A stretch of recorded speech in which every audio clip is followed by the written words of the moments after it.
ගරු විදුහල්පතිතුමියගෙන්ද අනිත්කුරු මෑණිවරුන්ගෙන්ද සහෝදර ඔබ සැමගෙන්ද අවසරයි.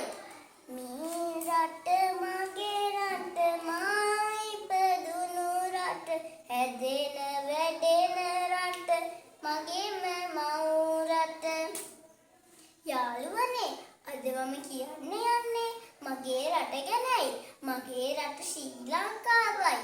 එය ඉන්දියන් සාගරයෙන් වට වූ දූපතකි. ඒ නිසා ඉන්දියන් සාගරය මුතු වැටියකි ලෙස හඳුන්වන්නේ.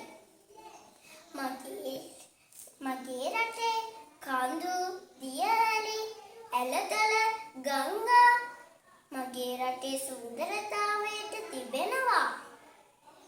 මගේ රටේ සිංහල, දෙමළ, මුස්ලිම්, බර්ගර්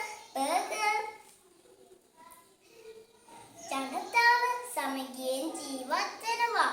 මගේ රට අතීතයේ සිටම කෘෂිකර්මාන්තයේ රටකි.